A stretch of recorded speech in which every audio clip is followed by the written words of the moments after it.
दोस्तों, कोलकाता में निर्भया जैसा कांड, एक लेडी डॉक्टर के साथ रेप, फिर हत्या हो गई। यौन अपराध पूरे समाज के विरुद्ध पाप है। यह महापाप है। यह इतना चौंकाने वाला है, भयंकर है और हमेशा दुष्ट है। यौन हिंसा शारीरिक और मानसिक स्वास्थ्य पर गहरा प्रभाव डालती है। दुनिया भर में 30% महिलाओं की नजदीकी साथी द्वारा हिंसा दुर्व्यवहार की शिकायत होती है। हत्या की घटना 38% महिलाओं की हत्या उसके साथियों द्वारा ज्यादा की जाती है। ये कितना चिंताजनक विषय है। यौन अपराध का आरंभ मन से उत्पन्न होती है। ये मन में एक गंदे विचार के द्वारा उत्पन्न होता है।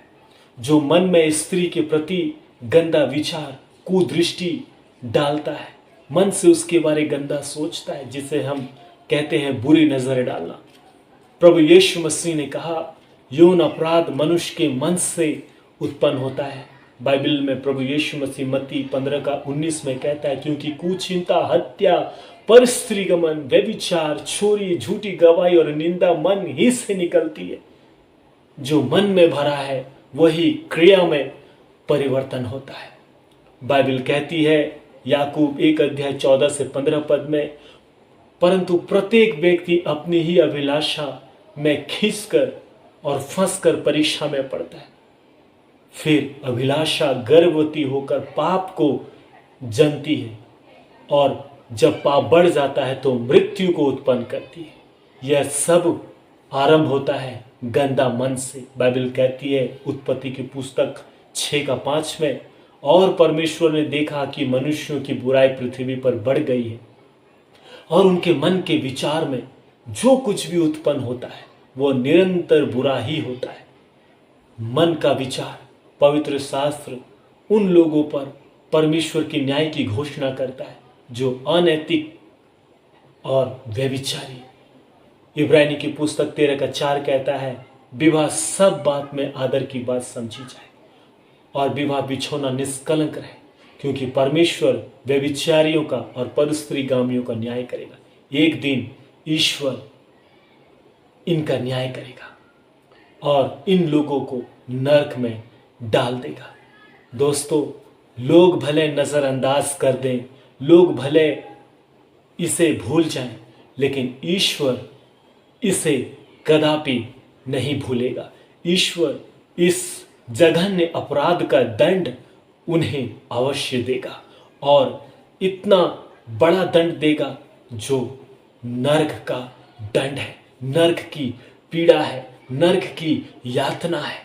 और ये मनुष्य जब तक नहीं मर जाते तब तक इनके जीवन में कभी सुख नहीं रहेगा, तब तक इनके जीवन में कभी खुशी नहीं रहेगी, ये कभी शांति से नहीं रहेंगे, क्योंकि इन्होंने जो जघन्य अपराध किया है, इन्होंने जो व्यभिचार किया है, जो दूसरों का जिंदगी को बर्बाद कर दिया है, ये लोग कभी इस संसार में खुश नहीं रहेंगे।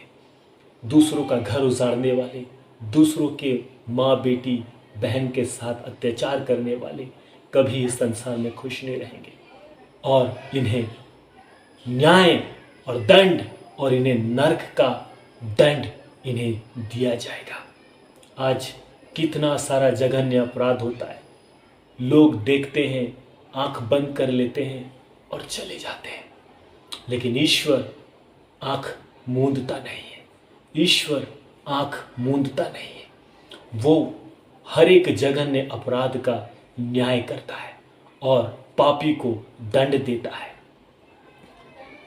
इस अपराध का जो कोलकाता की लेडी डॉक्टर के साथ हुआ, पहले उसके साथ प्रताड़ना उसको किया गया, फिर उसके साथ जो दुर्व्यवहार किया गया, फिर जो उसे मारा पीटा गया, फिर उसके साथ बलात्कार किया गया, मौत के घाट उतार दिया गया और जो घटना उभर के आई वो रूह को झंझोर देने वाली घटना है।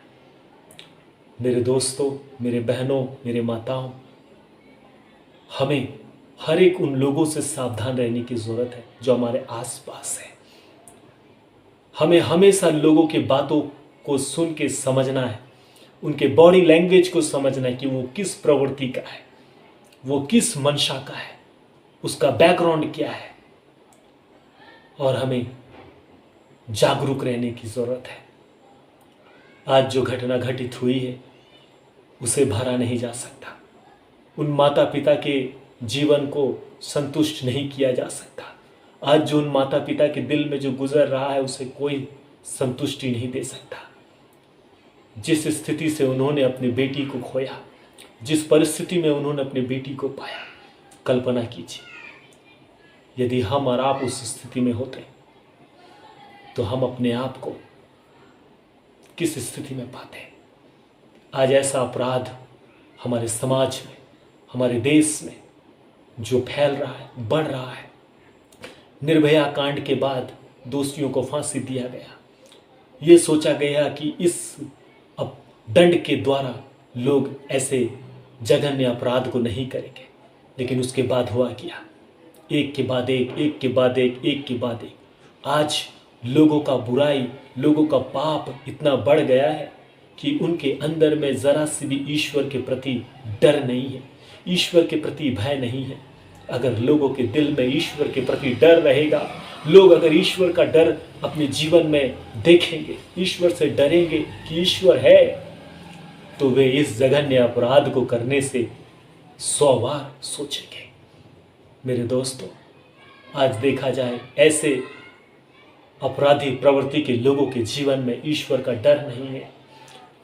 उनके जीवन में वे एक जानवरों के जैसा है, पशुओं के जैसा है। और ऐसे लोगों के साथ ईश्वर सख्ती के साथ, काफी कठोरता के साथ अपने न्याय में उन्हें दंड देगा और वे नरक की यातनाओं से दंडित किए जाएंगे। दोस्तों,